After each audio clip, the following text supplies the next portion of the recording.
Dear students, come to the examples of Newton's third law of motion.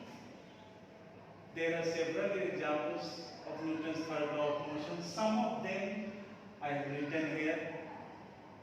So one by one I am going to give you.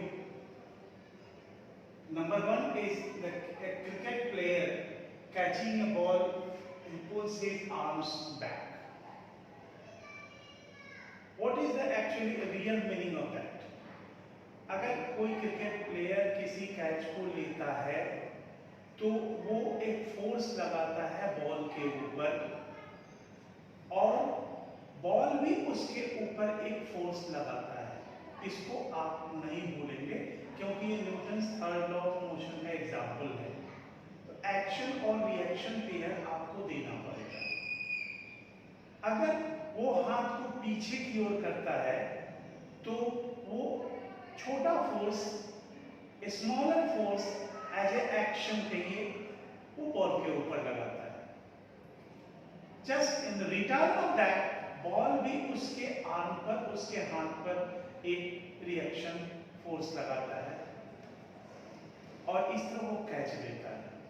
अगर वो यानी player ball catch लेते समय अपने हाथ को stationery कर दे, यानी वो हाथ को स्थिर कर दे, तो क्या होगा कि प्लेयर को कैच लेने के लिए ज्यादा फोर्स बॉल के ऊपर लगाना पड़ेगा।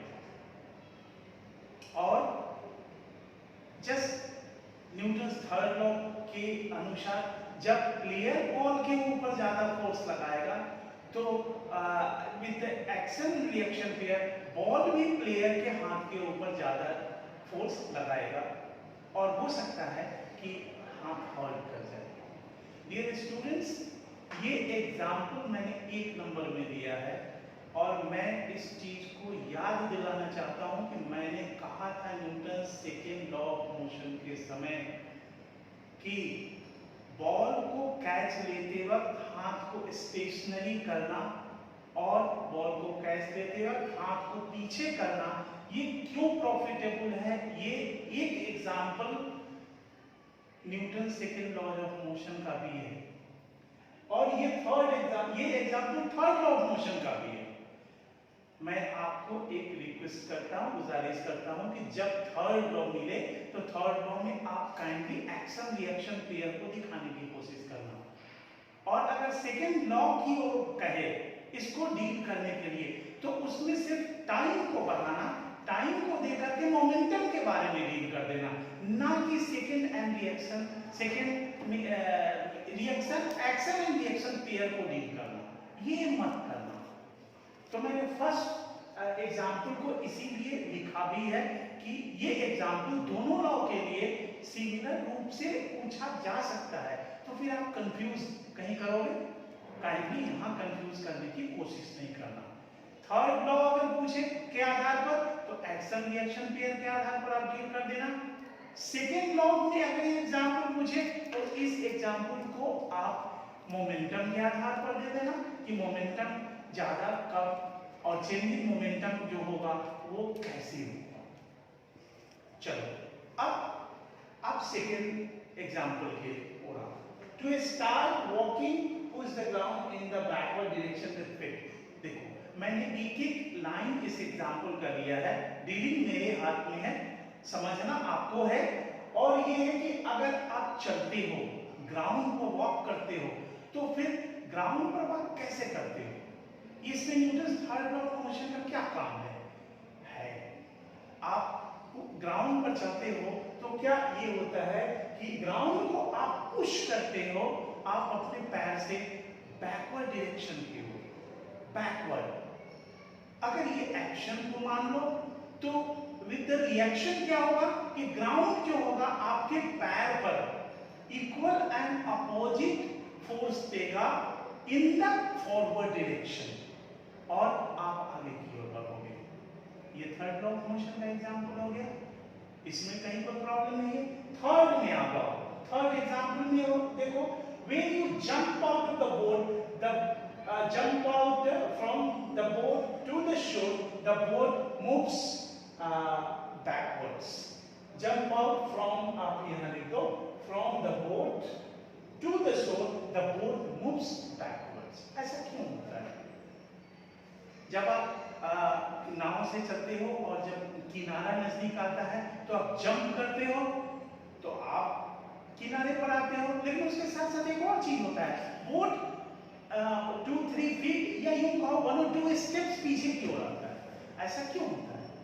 जब हम लोग जंप करते हैं बोट से टू द शोर, किनारे की तरफ, तो क्या होता है, एक फोर्स हम लोग बोट के ऊपर देते हैं, एक्शन फोर्स, और हम जब उसके ऊपर फोर्स देते हैं तो बोट क्या होता है, बोट भी इक्वल एंड अपोजिट फोर्स जो है हमें देता है और हम आगे की ओर जाते हैं, लेकिन उसके रिजल्टेंट में या उसके अपोजिट में आप कहो बोट थोड़ा सा पीछे चला जाता है।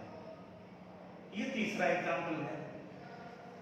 चौथा एग्जांपल आपको मिलेगा कि when bullet is fired from a gun the gun requires. अगर आप बुलेट फायर करोगे गन से, यानी गन से आप बुलेट छोड़ोगे, घोड़ा दबाओगे, तो क्या कहेंगे, गन रिक्वायर्स। रिक्वायर्स का मतलब ये है वो पीछे की ओर धक्का देगा। डियर स्टूडेंट्स, अगर आपके घर में गन है तो हरकत करने की कोशिश नहीं करना। आप जान लो Newton's third law of motion से इसका बहुत खराब इंपैक्ट भी होता है। इसीलिए जो भी गन चलाते हैं वो आप देखो गन को कंधे पर रखते हैं या उसका एक बेल्ट आता है वो बेल्ट बांधते हैं। ये लिखने की जरूरत नहीं है, लेकिन ये भूमिका इसलिए दे रहा हूं कि आप इसको समझ लो। ऐसा क्यों होता है? ऐसा इसलिए होता है कि गन को जब हम बुलेट को फायर करते हैं गन से, तो एक फोर्स जो बुलेट के ऊपर लगता है हाई वेलोसिटी, वो फोर्स आगे की ओर जाता है फॉरवर्ड डायरेक्शन में, and from Newton's third law वो बुलेट जो है वो गन के ऊपर एक फोर्स देता है जस्ट इक्वल एंड अपोजिट, जो बहुत ज्यादा होता है। वो उतना ही फोर्स होगा जितना फास्ट वो आगे की हो जाएगा, और उससे गन रिक्वाइल का मतलब पीछे की ओर उतना धक्का देता है। अगर हम बिल्कुल तैयार नहीं रहे तो आप जान लो कभी कभी छोटी मोटी घटना, यही नहीं बड़ी बड़ी घटनाएं भी हो जाती है। इसलिए जेनरली गन को जो है वो कंधे पर रख के ये छोड़ा जाता है, बुलेट फायर की जाती है। नेक्स्ट अगर एग्जांपल लिया जाए तो एक है कि jet plane accelerates by ejecting gases in the backward direction. इसमें दो क्वेश्चन आ सकता है।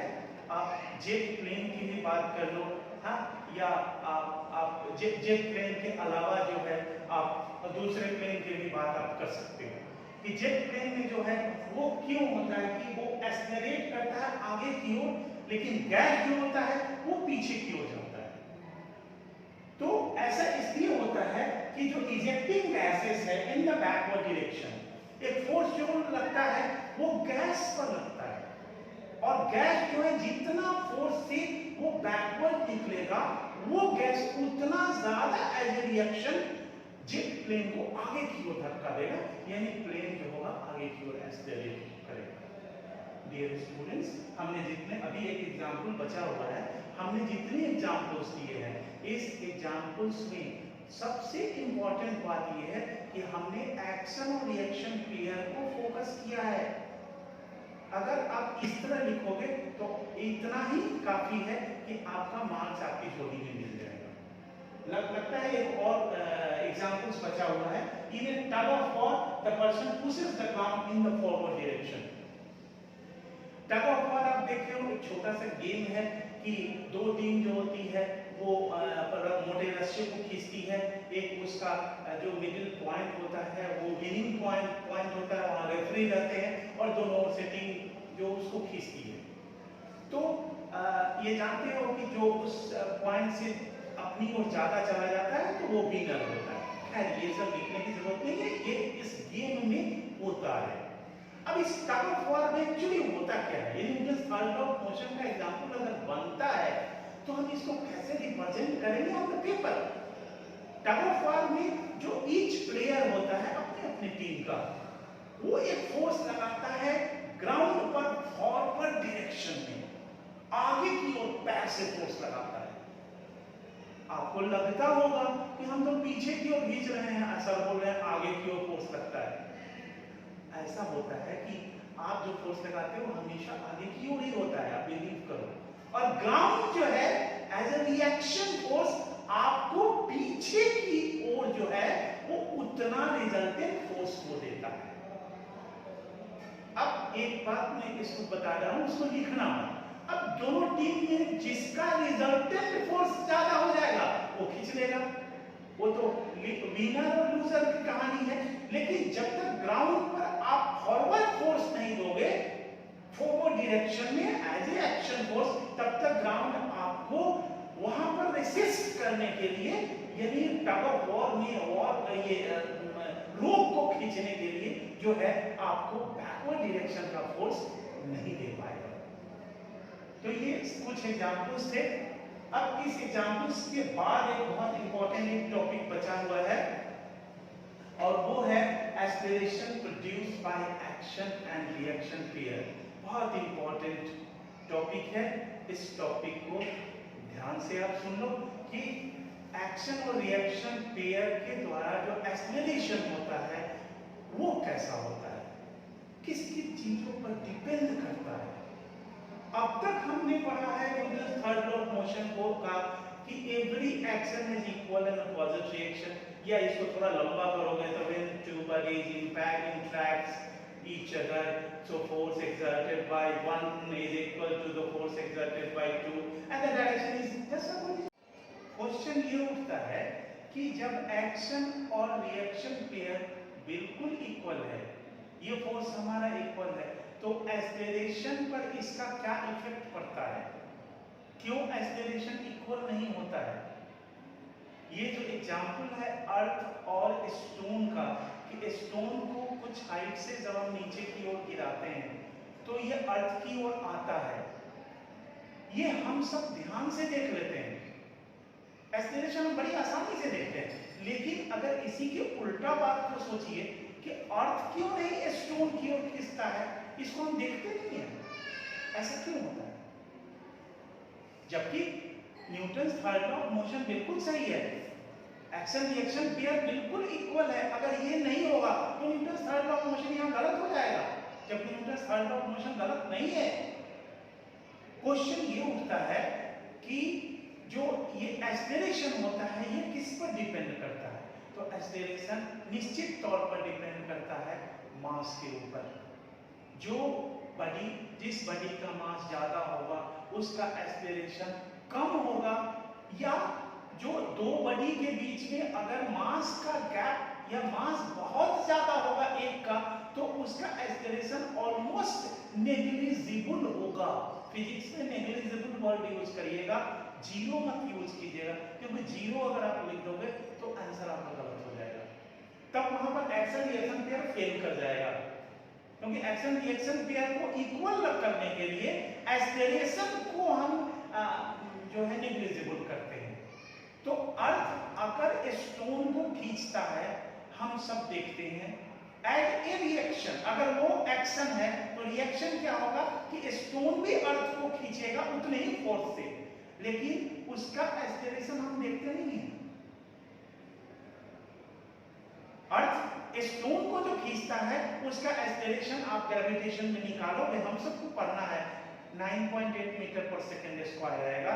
लेकिन जो अर्थ स्टोन अर्थ की ओर खींचता है उसका एक्सेलरेशन अबाउट नेग्लिजिबल है, नौ के बराबर है। लेकिन एक्शन रिएक्शन पेयर बिल्कुल इक्वल है, उसमें कहीं गलती नहीं है, कोई खामी नहीं है। इसलिए एक्सेलरेशन जो है वो हमेशा डिपेंड करता है मास के ऊपर। मास इंपॉर्टेंट रोल अदा करता है एक्सेलरेशन में। तो ये आज हमने इसमें आपको Newton's third law of motion के एग्जांपल्स दिए, एग्जांपल्स और भी होंगे, इसको लिखने का भी प्रयास करिए, ज्यादा बेहतर होगा। और जैसे जैसे आपको वीडियो मिलता है इन बीच में एक और चीज आप याद रखिएगा, हमें स्टैंडिंग इंस्ट्रक्शंस देना पड़ता है वॉइस से, और ये चीज है कि आप थोड़ा टाइम लेके उसके ऊपर हिंदी में बोली जाती है आत्मसात कीजिए, 5 मिनट समझिए। क्योंकि आप लोगों में मैं देखता हूँ कि हम लोग जो वीडियो बनाते हैं उसमें मैं देखता हूँ कि आपने देख लिया और उसके बाद आप भी तुरंत मैसेज दे देते हो done sir, this is not the fair. ये बढ़िया नहीं है। 5 मिनट 7 मिनट समझिए, देन आफ्टर आपको दूसरा वीडियो या दूसरा वर्क किया